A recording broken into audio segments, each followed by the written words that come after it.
want MPD? Then let's go meet somewhere and not tell them. Come on. MPD's protecting you. You Maoist. This was the scene as hundreds of pro-fascist militia members descended on our nation's capital to commit violence in the name of Donald Trump and the right-wing ideological project. While they were met with opposition, the images show an ominous and stark reflection on American society since Trump first rose to power. All of this still wasn't all that surprising, given how the Proud Boys, Oath Keepers, Three Percenters, and other far-right fringe groups tied to white nationalism were galvanized and emboldened under the Trump administration the very first time. Do you want to call them? What do you want to call them? Give me a name. Give me a White name. supremacists and Who would white you like me to condemn? White supremacists and right Proud militia. Boys, stand back and stand by. But I'll tell you what. Somebody's got to do something about Antifa and the left. I'll tell you what. Shortly after the president declined to denounce them, the Proud Boys were online celebrating and claiming victory. On Telegram, a group leader wrote, "Standing down and standing by, sir." Also, a new logo with the president's words appeared.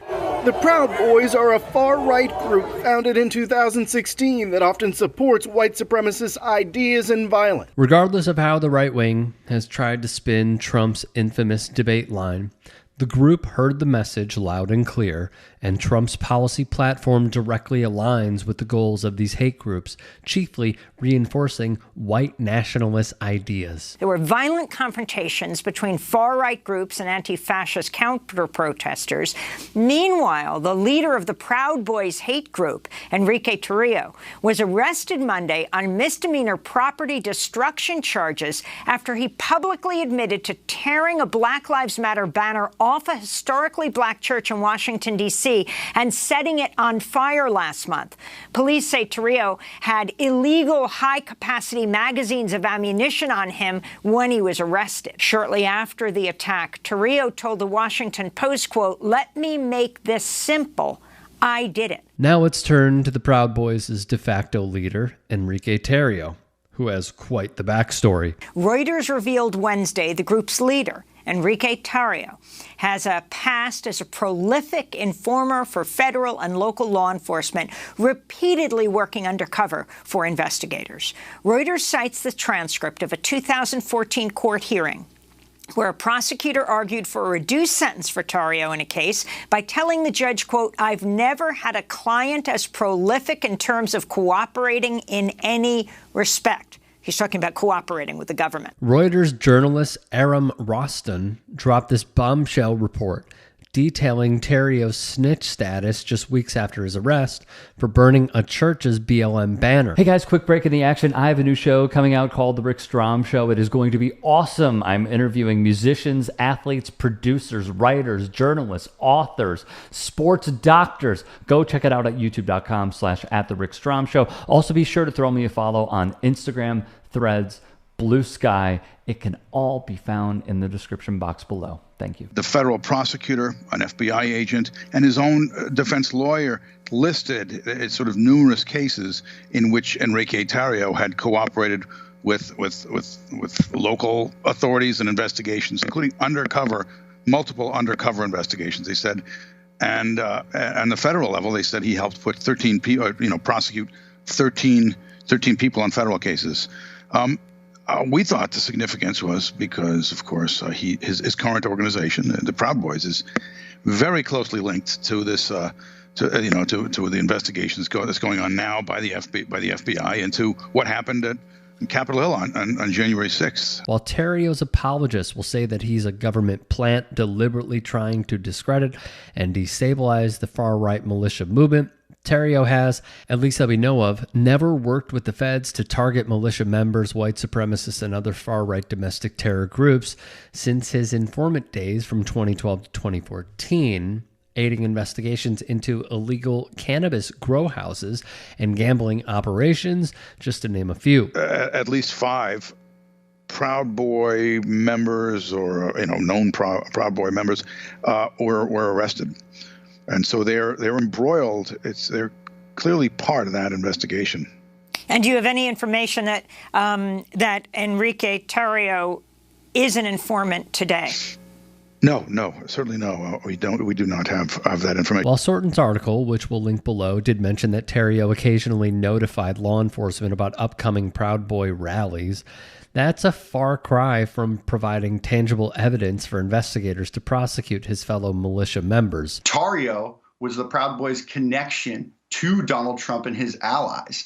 I spoke to Roger Stone, one of Trump's top confidants, who told me in an interview that he'd been advising the Proud Boys for years leading up to January 6th and was a good friend to Tarrio. Stemming from his role in orchestrating the January 6th Capitol riots, Tarrio was slapped with a 22-year prison sentence under a seditious conspiracy charge, which was all undone with one stroke of the pen by Donald Trump. So this is January 6th. These are the hostages.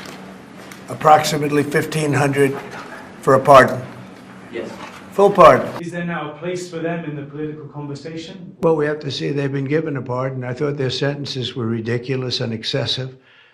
One of the guys took down a flag that was an anti-American flag, and he was given years in jail. I don't know the exact number, but he was given many years in jail. I thought it was very excessive. And at least the cases that we looked at, these were people that actually love our country, so we thought a pardon would be appropriate, yeah. If this doesn't send a clear signal that political violence is encouraged and legally justified as long as you're attacking Trump's enemies, then I don't know what else does. There's absolutely nothing I will apologize for, because I did nothing wrong, the Proud Boys did nothing wrong, and American patriots did nothing wrong.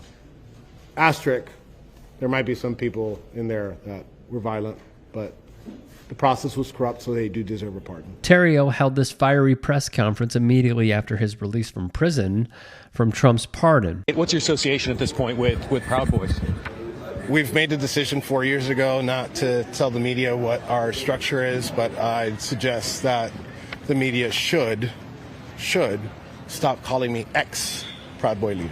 So you are still a leader? That's all. That's the only comment. That's the only comment I'm going to give you. Stuart Rhodes is the Oath Keeper, a founder or leader of the Oath Keeper. Yes.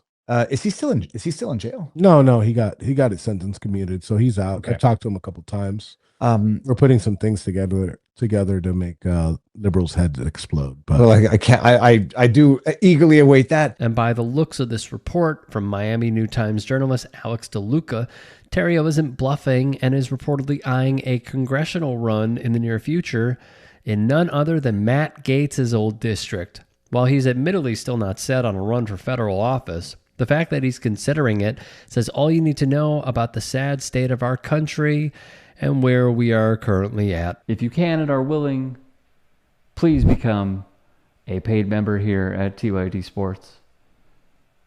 And or go to tyt.com/join. In addition, you can follow me on Twitter, Instagram, and TikTok. Appreciate it. Have a great day.